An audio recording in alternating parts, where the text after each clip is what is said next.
Assalamu alaikum wa rahmatullahi wa barakatuh mes chers frères et sœurs. Aujourd'hui, Inch'Allah, nous allons parler de l'amour du prophète sallallahu alayhi wa sallam. Mes chers frères et sœurs en islam, pour que la religion puisse être vécue avec amour, affection, sincérité et saveur, il est indispensable que le Coran et la Sunna soient présents à chaque étape de notre vie. Pour une telle approche, le plus important est que le cœur soit orné d'amour, car cet amour amène avec lui la foi et le sacrifice. Cet amour dont il est question ne peut se construire que grâce au courant spirituel qui se situe entre les cœurs. Anas ibn Malik radiallahu an raconte: un homme vint au prophète sallallahu alayhi wa sallam et il lui demanda: Ô messager d'Allah, quand aura lieu le jour du jugement? Le prophète sallallahu alayhi wa sallam répondit: Qu'as-tu préparé pour ce jour? L'homme répliqua: L'amour d'Allah et de son messager. Le prophète sallallahu alayhi wa sallam lui dit alors: Si c'est ainsi, tu seras avec celui que tu aimes. Anas radiallahu an continue de commenter ce récit et il dit: Outre entrer dans l'islam, il n'y a rien d'autre qui nous a fait tant plaisir que cette parole de l'envoyé d'Allah sallallahu alayhi wa sallam. Il est certain que tu seras avec celui que tu aimes. Voilà, moi aussi, j'aime Allah Azza wa Jal et son messager sallallahu alayhi wa sallam, Abu Bakr et aussi Omar radiallahu anhum, et même si je n'ai jamais pu agir comme eux ont agi, je garde néanmoins l'espoir de demeurer parmi eux. Et ce hadith a été rapporté par Muslim. Mes chers frères et sœurs en islam, nous pouvons connaître notre prophète sallallahu alayhi wa sallam selon la mesure de l'amour que nous lui portons, car un sentiment de similarité est vécu entre l'amour lui-même et l'objet aimé. Le hadith qui a été rapporté par Bukhari, l'homme est avec celui qu'il aime, exprime l'unité des cœurs. Autrement dit, celui qui aime essaye de ressembler à l'être aimé selon le degré de son amour envers lui et il commence donc à s'en inspirer. La plus importante spiritualité que nous devons bénéficier également du prophète sallallahu alayhi wa sallam, c'est de pouvoir intérioriser son amour au plus profond de nous. Mes chers frères et sœurs en islam, lorsque l'on parvient à un niveau très élevé en matière d'amour, le véritable amitié se définit. Et Abu Bakr radiallahu an incarne le summum de cette véritable amitié puisqu'il était uni de cœur avec le prophète sallallahu alayhi wa sallam et avait sacrifié sa vie pour lui, ses biens et tout ce qu'il possédait pour lui. Les sacrifices qu'Abu Bakr radiallahu an effectua ont été pour lui le plus grand honneur qu'il pouvait exprimer envers le prophète sallallahu alayhi wa sallam. Ainsi, en raison de l'horizon de cet amour, il déclara: 3 choses m'ont été rendues agréables dans ce bas monde. Contempler le visage du prophète sallallahu alayhi wa sallam, que ma fille soit devenue son épouse et mettre mes biens à son service. En d'autres termes, le fait qu'Abu Bakr radiallahu an ait donné tout ce qu'il possédait à Allah Azza wa Jal et à son messager sallallahu alayhi wa sallam, cela a permis à sa foi de rayonner. De plus, cette relation avec le prophète sallallahu alayhi wa sallam était si intense que même après sa mort, il faisait vivre au fond de lui son souvenir et œuvrait de la même manière que de son vivant. Tel cet exemple relaté par Abu Hurayra radiallahu an. Un jour, Abu Bakr radiallahu an monta sur le minber et il dit: Comme vous le savez, le messager d'Allah sallallahu alayhi wa sallam se tenait l'année dernière à cette même place où je me tiens présentement. Il dit tout cela alors que des larmes coulaient de ses yeux. Puis il voulut répéter les mêmes paroles, mais sa gorge fut nouée par l'émotion. Lorsqu'il voulut les répéter une 3e fois, il ne put se contenir et se mit à pleurer. Et ceci a été rapporté par Tirmidhi. Tous les cœurs sages qui connaissaient le lien intime qui unissait le prophète sallallahu alayhi wa sallam et Abu Bakr radiallahu an tentaient à chaque occasion de bénéficier de lui. Grâce aux souvenirs attachés à notre cher prophète sallallahu alayhi wa sallam, ils essayaient d'apaiser leur nostalgie. Les compagnons radiallahu anhum avaient un tel amour pour le prophète sallallahu alayhi wa sallam qu'ils se sentaient redevables à vie. Aussi offrirent-ils tous leurs biens dans la voie d'Allah Azza wa Jal et de son messager sallallahu alayhi wa sallam. À titre d'exemple, parmi les plus évocateurs, il y a ce fameux jour d'Uhud où l'armée de l'islam connut une grande débâcle. En effet, un groupe de polythéistes, profitant de l'inattention des musulmans, prirent pour cible le messager d'Allah sallallahu alayhi wa sallam et ils passèrent à l'offensive. Une partie des croyants parmi les Ansar et les Muhajiroun encerclèrent le prophète sallallahu alayhi wa sallam afin de le protéger. D'un commun accord et en son nom, ils se sont entendus pour mourir martyrs, disant que notre visage soit un bouclier devant ton visage et que notre corps soit sacrifié pour toi. Que le salut d'Allah soit sur toi à chaque instant, jamais nous ne séparerons de toi.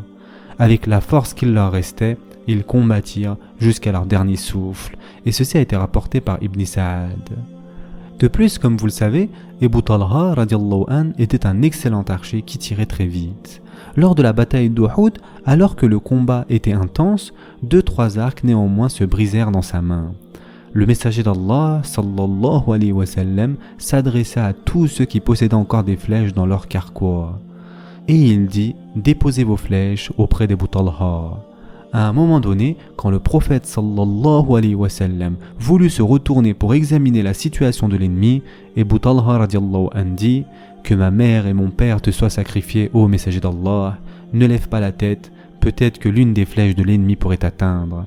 Que mon corps soit le bouclier de ton corps, que ce qui peut t'atteindre puisse m'atteindre aussi. » Et ceci a été rapporté par Bukhari. Concernant Saad ibn Abi Waqqas radiallahu an, alors qu'il était à côté du prophète sallallahu alayhi wa sallam et qu'il faisait pleuvoir ses flèches sur l'ennemi face à son esprit de sacrifice, il se vit entendre de la part du prophète sallallahu alayhi wa sallam « Ô Saad, n'hésite pas à lancer tes flèches, que ma mère et mon père te soient sacrifiés. » Avec une certaine envie, Ali radiallahu an dit à propos de ce grand compliment « Moi je n'ai jamais entendu le prophète sallallahu alayhi wa sallam dire à quelqu'un que ma mère et mon père te soient sacrifiés, excepté à Saad. » Et ceci a été rapporté par Tirmidhi. Une fois la bataille de Uhud achevée, le prophète sallallahu alayhi wa sallam s'enquit de la situation de Saad car il l'aimait particulièrement parmi ses autres compagnons. Il envoya l'un de ces derniers sur le champ de bataille afin de le quérir.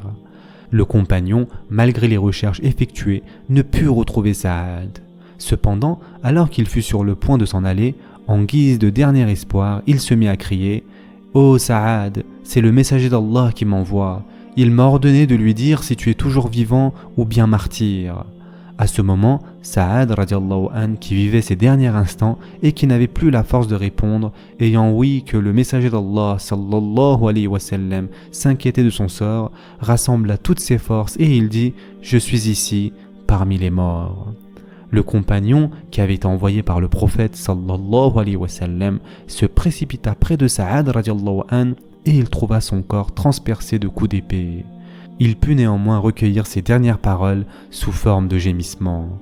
Et il dit « Wallahi, tant que vos yeux ne bougent pas, si vous ne protégez pas le messager d'Allah de ses ennemis et qu'il lui arrive quoi que ce soit, vous n'aurez aucune excuse devant Allah. » Et ceci a été rapporté dans le Muwatta de l'imam Malik.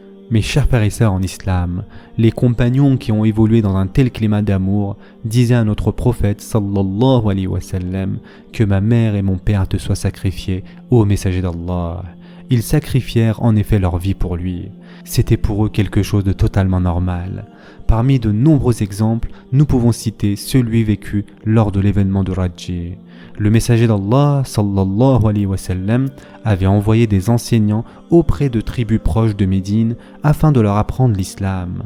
Les tribus de Adal et de Qara furent parmi celles qui sollicitèrent l'octroi de maîtres enseignants. Un groupe de 10 enseignants leur fut donc envoyé. En chemin, ils furent pris dans une embuscade, 8 d'entre eux tombèrent martyrs et les 2 survivants furent capturés. Les tribus qui capturèrent ces 2 compagnons, à savoir Zayd et Khubayb radiallahu anhum, les remirent entre les mains des polythéistes de la Mecque afin de les tuer. Avant de les exécuter, un polythéiste demanda à Zayd radiallahu anhu « Voudrais-tu échanger ta place avec Mohammed pour avoir la vie sauve ?» Zayd radiallahu anhu regarda Abu Sufyan avec pitié et il lui répondit « Non, au contraire, je préfère en échange renoncer à vivre heureux en compagnie de ma famille plutôt que de savoir que son pied puisse être blessé par une épine. » Abu Sufyan fut stupéfait par cette incomparable preuve d'amour et il déclara « Je suis vraiment surpris. Jamais de par le monde je n'ai rencontré de gens qui aimaient autant Mohammed que ses compagnons. » De plus, mes chers frères et sœurs en islam, nombre de non-musulmans qui ont analysé et examiné avec honnêteté la vie du prophète sallallahu alayhi wa sallam n'ont jamais réussi à cacher leur admiration à son égard. En effet, connaître notre prophète sallallahu alayhi wa sallam dans le vrai sens du terme et bénéficier de sa personne consiste à lui témoigner du respect et de l'amour. Pour cette raison, aucune sorte d'affection particulière n'a habité le cœur des compagnons à l'exception de celle exprimée envers Allah Azza wa Jal et son messager sallallahu alayhi wa sallam. Ni bien, ni avoir, ni enfant, ni amour de la vie, car tout cela va rester ici-bas. Quant à l'amour d'Allah Azza wa Jal et de son messager sallallahu alayhi wa sallam, il demeure infini et représente le trésor du bonheur éternel.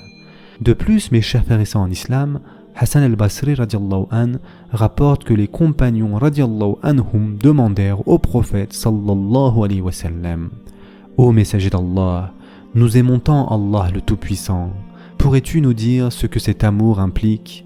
Sur ce, Allah azza wa jal révéla ce verset: Dis, si vous aimez vraiment Allah, suivez-moi, Allah vous aimera alors et vous pardonnera vos péchés, Allah est pardonneur et miséricordieux. Sourate Al-Imran, verset 31. C'est-à-dire que celui qui aime Allah doit aussi aimer et suivre le prophète sallallahu alayhi wa sallam. Aimer le prophète sallallahu alayhi wa sallam, c'est aimer Allah azza wa jal. Lui obéir, c'est obéir à Allah azza wa jal. Et se révolter contre lui, c'est se révolter contre Allah azza wa jal.